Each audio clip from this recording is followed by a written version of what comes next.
എല്ലാവർക്കും നമസ്കാരം. വീട്ടിൽ എളുപ്പം തയ്യാറാക്കാവുന്ന ഉപയോഗപ്രദവും എന്നാൽ പാർശ്വഫലങ്ങളില്ലാത്തതുമായ ചില വീട്ടുമരുന്നുകളാണ് ട്രെൻഡി ട്രീറ്റ്സ് ഇന്ന് പരിചയപ്പെടുത്തുന്നത്. നമ്മുടെ കുട്ടികൾക്ക് അടിക്കടി ഉണ്ടാകുന്ന അസുഖങ്ങളാണ് ജലദോഷവും ചുമയും. 1/2 ടീസ്പൂൺ ഇഞ്ചിനീര്, 1/2 ടീസ്പൂൺ നാരങ്ങാനീര്, 1 ടീസ്പൂൺ തേനും ചേർത്ത് ദിവസം 2 നേരം വീതം 2-3 ദിവസം കൊടുത്തു നോക്കൂ. നല്ല ശമനമുണ്ടാകും. തുളസി ഇലയും പനിക്കൂർക്ക ഇലയും ഇട്ട് വെള്ളം തിളപ്പിച്ച് ആവി കൊള്ളുന്നത് വളരെ ഇഫക്റ്റീവാണ്. മഞ്ഞൾപ്പൊടി ഇല്ലാത്ത ഒരടുക്കളയും ഉണ്ടാവില്ല. മഞ്ഞൾപ്പൊടി 1/2 ടീസ്പൂൺ വീതം രാവിലെയും വൈകിട്ടും തേനിലോ പാലിലോ ചേർത്ത് കൊടുത്താൽ കഫക്കെട്ട് മാറുവാൻ വളരെ നല്ലതാണ്. വീട്ടിൽ തന്നെ ഉണക്കി പൊടിച്ച മഞ്ഞൾപ്പൊടി കൊടുക്കാൻ പ്രത്യേകം ശ്രദ്ധിക്കണം. ചെറു ചൂടുവെള്ളത്തിൽ നാരങ്ങാ നീരും തേനും ചേർത്ത് കുടിക്കുന്നത് തൊണ്ടവേദനയ്ക്ക് ഉത്തമമാണ്. ചെറു ചൂടുള്ള ഉപ്പുവെള്ളം ഗാർഗിൾ ചെയ്യാൻ ശ്രമിക്കണം.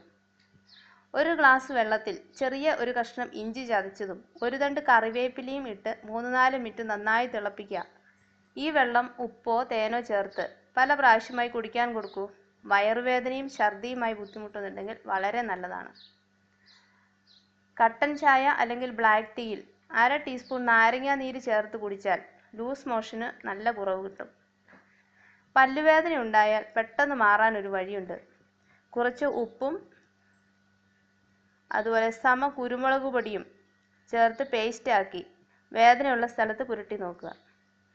ഗ്രാമ്പൂ ചതച്ച് വേദനയുള്ള പല്ലിൽ വയ്ക്കുന്നത് വളരെ ആശ്വാസം നൽകുന്ന ഒന്നാണ്. തീരെ ചെറിയ കുട്ടികൾക്ക് ജലദോഷം വന്നാൽ തുളസി ഇലയും പനിക്കൂർക്ക ഇലയും വാട്ടി പിഴിഞ്ഞ് തേനും ചേർത്ത് കൊടുക്കുന്നത് വളരെ നല്ലതാണ്. കുട്ടികൾക്ക് നല്ല പനി വന്നു കഴിഞ്ഞാൽ മരുന്ന് കൊടുക്കുന്നതിനൊപ്പം തന്നെ ചെയ്യേണ്ട ഒരു കാര്യമുണ്ട്. ചെറു ചൂടുവെള്ളത്തിൽ തുണി നനച്ച് നന്നായി ശരീരം തുടച്ചു കൊടുക്കണം. അപ്പോൾ പനി പെട്ടെന്ന് വിട്ടുകിട്ടുവാൻ വളരെ നല്ലതാണ്. നാരങ്ങ, ഇഞ്ചി, തേന്, മഞ്ഞൾ ഇവയൊക്കെ വളരെ മെഡിസിനൽ പവറുള്ള നമുക്ക് നാച്ചുറലായിട്ട് കിട്ടുന്ന വസ്തുക്കളാണ്. അതുകൊണ്ട് ഇവ ഉപയോഗിക്കുന്നത് കൊണ്ട് ഒരു പേടിയും വേണ്ട. വിറ്റാമിൻസിൻ്റെയും മിനറൽസിൻ്റെയും ഒരു നല്ല ഉറവിടങ്ങളുമാണ് ഇവയൊക്കെ. അതുകൊണ്ട് എല്ലാവരും ട്രൈ ചെയ്യുക. Thank you.